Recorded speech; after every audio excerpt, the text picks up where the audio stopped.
essentially means inflammation of the skin. The most common type of eczema is atopic eczema. Atopic means your skin is more sensitive or allergy-prone. People with atopic eczema are more likely to have or develop hay fever or asthma at some stage. Most cases are seen in children under the age of 5 years, and up to 1 in 5 school children have some degree of atopic eczema. Most people usually grow out of eczema by their mid-teens. Uncommonly, adults can also develop eczema. How to recognize eczema? Eczema usually affects the front of elbows, back of knees, wrists, face, scalp, or around the neck.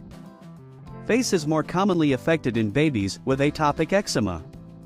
However, any areas of skin may be affected with dry skin, red and inflamed skin, itchy skin. Sometimes the areas affected can become blistered, weepy, and crusty. This is usually a sign of infection. I will talk more about this later on. In mild cases of eczema, a flare-up causes a few patches of inflammation around the body which only occur now and then and are treated easily. In more severe cases of eczema, larger areas of the body are affected and can take several weeks to heal. What are the causes of eczema? The causes of eczema are not fully understood. Research has shown that the oily layer of skin which acts as a skin barrier is reduced in people with atopic eczema, and this allows increased water loss from the skin. This in turn causes the skin to become dry and itchy. Also, some cells of the immune system may release chemicals under the skin surface, which can cause some inflammation. Genetics play a part, so if either one or both of the parents have had an atopic condition such as eczema, hay fever, or asthma, then the child is more likely to develop either one or a combination of these 3 conditions. Some things that may aggravate eczema or cause flare-ups are changes in climate, pollution, allergies to house dust mites or pollens, diet, infections. How do I treat eczema? The usual treatment consists of 3 parts. Avoiding irritants to the skin and other causes or triggers wherever possible. Use plenty of moisturizers daily to help prevent inflammation developing. Topical steroids can be used for the short term when inflammation flares up. Let's talk about these in more detail. Many people with atopic eczema have flare-ups from time to time for no apparent reason. However, some eczema flare-ups may be caused or made worse by irritants to the skin or by other factors. It is commonly advised to avoid soaps, bubble baths, etc. when you wash because they can dry out the skin and make it more irritated. Instead, use a soap substitute and a bath moisturizer. Use sensitive washing powders and fabric conditioners. Try as much as possible not to scratch, as this will only aggravate the problem. Wear cotton clothes rather than irritating fabrics such as wool. Avoid getting too hot or too cold, as extremes of temperature can irritate the skin. House dust mites may be a trigger in some cases, so regularly clean and vacuum, paying particular attention to your bedroom, mattress, and bedclothes. Food allergy may be a trigger in some cases. About 1 in 2 children with atopic eczema have a food allergy which can make symptoms worse. The most common food allergies which trigger symptoms in some people include cow's milk, eggs, soya, wheat, fish, and nuts. If you suspect food is making your child's symptoms worse, then see a doctor. You may be asked to keep a diary over 4 to 6 weeks, which may help to identify 1 or more suspect foods. Other atopic eczema triggers. Other possible factors which may trigger symptoms or make symptoms worse include stress and habitual scratching, pollens, molds, and dander from pets, pregnancy and hormonal changes before a period in women. Let's talk about moisturizers, also known as emollients. I can't stress this enough: moisturize. Moisturize. Moisturize. Dry, itchy skin tends to flare up and become inflamed into patches of eczema. Emollients are lotions, creams, ointments, and bath or shower additives which prevent the skin from becoming dry. The regular use of emollients is the most important part of the day-to-day treatment for atopic eczema. They oil the skin, keep it supple and moist, and help to protect the skin from irritants.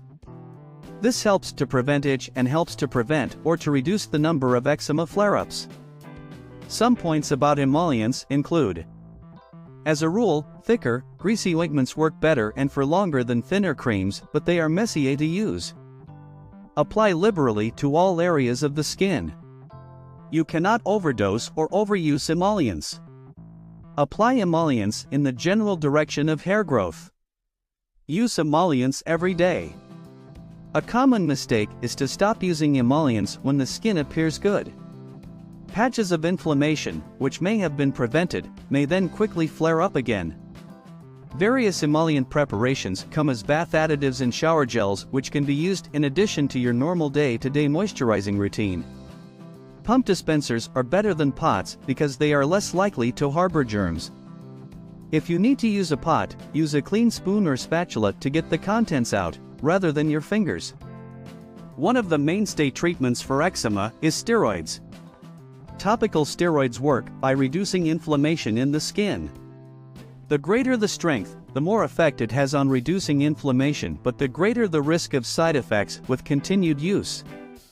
It is best to apply steroids 10 to 15 minutes after moisturizing the area so that they are absorbed more easily by the skin. Creams are usually best to treat moist or weeping areas of skin. Ointments are usually best to treat areas of skin which are dry or thickened. Lotions may be useful to treat hairy areas such as the scalp.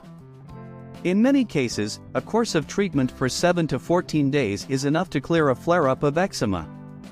In some cases, a longer course is needed. What about side effects of topical steroids? Sometimes side effects can occur because of repeated steroid use or prolonged use. Some of these side effects are: skin thinning is uncommon, but it can occur. It is reversed once steroids are stopped. Skin may develop stretch marks, bruising, discoloration, or thin spidery blood vessels. Topical steroids may trigger or worsen other skin disorders such as acne, rosacea, and perioral dermatitis. Infected eczema, eczema herpeticum. Let's briefly talk about what to expect if a patch of eczema is infected. Sometimes, one or more patches of eczema become infected during a flare-up. Things to look out for would be: weeping blisters, crusts, skin unusually red, hot and tender, developing temperatures for no other apparent reason. If your doctor feels your eczema is infected, you may require topical antibiotics and in some cases oral antibiotics. So what if the normal eczema treatment doesn't work? If your eczema is particularly hard to treat or you are having very frequent flares which are hard to manage with the recommended treatment, then you may be referred to a dermatologist to consider other treatment options. Very briefly, these treatment options may include considering immunomodulator drugs, oral steroid tablets, medicated wet wraps and bandages, tar shampoos, antihistamine tablets, and even medically supervised dilute bleach baths. We have covered a lot of very useful knowledge in this video, and I hope you, or someone you know, will be able to benefit from it. I am a full-time doctor, and I have made this channel to provide you with beneficial medical knowledge. Please consider subscribing if you have found this beneficial and for more useful content. If you have any suggestions for future videos, then please leave a comment below. All the best, guys. Look